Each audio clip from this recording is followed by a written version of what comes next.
nasihat saya pada sendiri, kenali kebenaran itu dengan dalilnya. Otomatis nanti kebatilan itu kan tereliminasi. Sekarang kita harus paham dan belajar akidah. La ya'lamul ghaiba illallah. Tidak ada yang tahu yang gaib kecuali Allah. Nah, kalau ada yang bilang saya bertemu dengan malaikat, iya sudah otomatis tereliminir dia. Nah, karena apa? Tidak ada yang berkomunikasi dengan malaikat kecuali Rasul. Dan Rasul sudah tiada. La Rasulah ba'di. Nah, ini harus dipelajari oleh umat. Dulu ada orang pendosa datang kepada Ibrahim bin Adham. Gimana caranya saya bisa meninggalkan dosa ini? Tidak mampu saya. Kata Ibrahim, ihfaz anni khamsa khisal. Kalau aku mampu, buatlah dosa itu. Apa itu? La ta'kul min rizqillah wa la ta'sillah wa ta'kul min rizqi. Bisa enggak? Durhaka pada Allah, maksiat, tapi jangan makan rezeki dari Allah. Oh, enggak bisa. Taib. Kalau gitu, la ta'sillah fi ardihi. Kalau gitu jangan maksiat di bumi yang Allah ciptakan. Mau kemana dia? Ini lebih parah lagi. Kalau gitu, cari i'sillah fi makanin la yaraka wa la yasma'uk. Cari tempat yang tersembunyi, tidak didengar, tidak dilihat oleh Allah. Tidak bisa juga. Nah, yang keempat gimana? Nah, ketika datang malaikat maut, bilang sama dia, tunggu dulu sesaat, saya mau tobat dulu. Semaksiatnya tidak bisa. Ini bisa pula nahan malaikat maut dulu. Jadi kan otomatis kita tahu ini orang ini orang gilo. Jadi kaum muslimin muslimat dirahmati Allah SWT. Nah, tidak mampu berarti kan itu mati dan maksiat kan, belum bertobat. Karena siap tidak siap malaikat akan jemput. Nah, ketika mau dicampakkan dengan neraka jahanam, tolong lawan Zabaniyah. Kok saya tidak mau masuk neraka? Dia bilang, ini jadikan jawab neraka.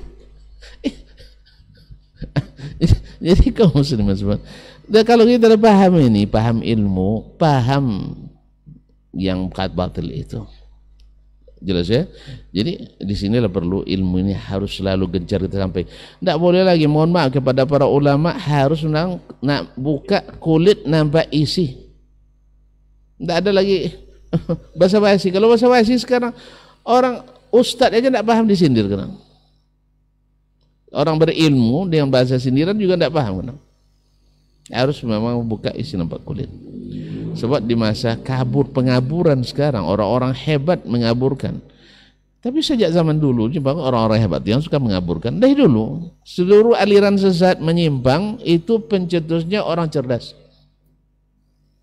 Baik cerdas dengan berilmu atau cerdas tidak berilmu. Kadang orang sesat dengan dua. Satu, tak berilmu walaupun cerdas. Dua, berilmu, cerdas, tapi tidak mengikuti ilmu yang diketahui, sesat. Apa kurangnya Ma'bad al-Juhani, pencetus al-Qadariyah, mimman qarafal ilma, orang yang menelan mengunyah ilmu. Itu bahasanya kan, sampai ilmu hadis itu kalau sempat dia tidak sesat, masya Allah, kala Qatadah bin Du'amah Sadusi di Basrah dia mungkin. Sampai Qatadah pun hampir juga terimbas oleh Ma'bad al-Juhani itu. Orang berilmu, akhi. Makanya sekali lagi saya katakan, orang berilmu kalau tidak menurut keilmunya tersesat. Dan masalahnya aliran sesat cukup satu aja, dia menyesat, sesat tuh hilang semuanya. Masalah ingkari takdir, rukun iman yang lain hancur. Dia kafir, dia tidak meyakini kafirnya orang kafir, rukun Islam semuanya habis. Itu sesat itu mudahnya sih, satu jalan tempuh, selesai itu. Jadi oleh itu orang cerdas tidak bisa dijadikan patokan. Orang berilmu sekalipun kalau tidak mengamalkan ilmu juga tidak dijadikan ikutan. Tapi sampai dia berilmu dan mengamalkan ilmunya. Makanya disebut oleh Fudail bin Iyad, la yazalul alimu jahilan bil ilmihi hatta amila bima alim. Orang berilmu tetap dipandang jahil selama dia tidak mengamalkan ilmunya. Apa sebab? Apa bedanya dia dengan orang jahil? Orang jahil tidak mengikuti karena kejahilannya. Ini orang berilmu tidak mengikuti, apa bedanya? Jadi oleh itu maka kita patokan kita ketahui kebenaran, tahu mana yang batil.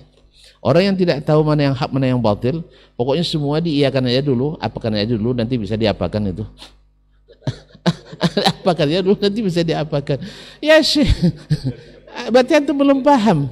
Antum belum paham kebenaran. Jadi orang seperti tidak bisa jadi ikutan. Orang ragu tuh. Tidak tahu, tidak bisa dia mengatakan orang bisa bicara sama malaikat, ya. Tidak tahu dia itu orang sesat. Iya, berarti dia sendiri adalah tersesat jalan. Yang pertama, kaum muslimin dan muslimat dirahmati. Yang kedua, bahwa agama ini tidak bisa dengan main perasaan saja dan pikiran.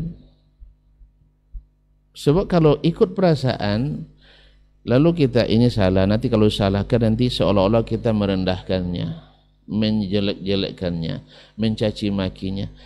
Siapa yang bilang mencaci maki? Kan tidak benar dia bilang ini orang bodoh, orang tidak tahu. Cuman kita bilang orang ini memang pikirannya tidak benar ini. Nah sekarang ikhwani fillah, ilmu itu seperti kata Syekh Bakar bin Abdullah Abu Zaid, ilma aqlan muhaqqaqan au naqlan musaddaqan. Ilmu itu adalah ilmu logika yang terbukti kebenarannya, logis, tapi ada bukti kebenarannya. Atau naqal, riwayat yang terbukti kebenarannya. Wal amanatu, dan amanah pada keduanya adalah wal amanatu fihi wajib atau ra'sun. Amanah itu ada pokok pangkalnya dan wajib. Paman akhalla biha la hurmata lahu.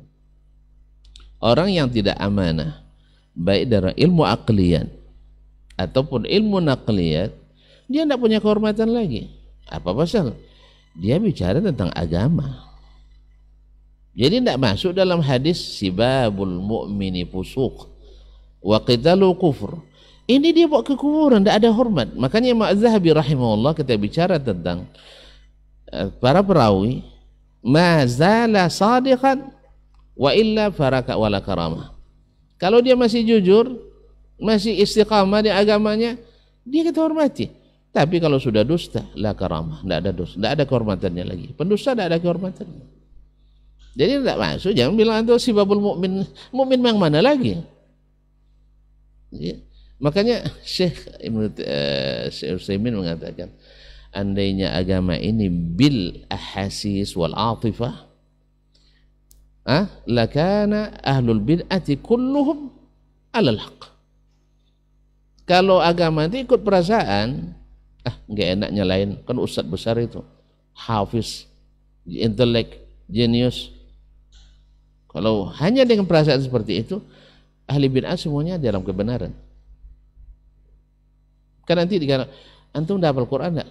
30 juz? Belum. Antum dah hafal hadis enggak? 30.000? Belum. Antum sudah baca kitab fikih Syafi'i, Hanafi, Hambali? Belum. Antum sudah. Berarti antum jangan coba-coba nyalakan ustaz ini. Dia hafiz semuanya. Ya akhi, yang salah walaupun dia hafiz. Sebab seberapa banyak ahli hadis, mohon maaf, perawi hadis maksud saya, hafizun kadzab. Hafiz yakzib. Ada. Makanya baca Lisanul Mizan, Mizanul I'tidal, Ajr wa Ta'dil. Dia hafiz iya, tapi yakzib. Wala karamah. Tapi kalau dia masih jujur, maka dia tinggi. Jadi atau bisa saja dia hafiz lakin rafidhi, hafiz lakin mu'tazili, wala karamah. Jadi kita tidak main perasaan. Sebab agama itu lebih harus kita berikan perasaan kita kepadanya daripada pribadi-pribadi yang silap tadi. Jadi kalau orang salah, apalagi salahnya berdusta. Kalau salah berdusta, orang silap mengamalkan suatu amalan yang dia tidak ketahui, biasa, atau meriwayatkan riwayat yang dia tidak tahu itu adalah palsu, itu biasa. Tapi ketika dia ngarang sendiri, lalu dinasihati, tambah menjadi-jadi, ini orang tidak ada karamahnya lagi. Ini Fir'aun ini. Masa menghina Fir'aun berdosa? Menghina Abu Jahal berdosa? Menghina Abu Lahab berdosa? Sama dengan seperti yang kata beliau tadi, tidur sama Habib di kuburan. bisa Habib selamat. Di mana?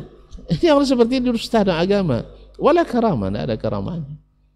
Walaupun tidak kita katakan tidak boleh masuk ke pribadinya, jangan. Tapi cukup untuk menjelaskan ini adalah suatu kegilaan, ini suatu kedustaan dan sebagainya. Soal bentuk orangnya seperti apa dan sebagainya itu kita tidak masuk ke situ. Wabillahi taufik.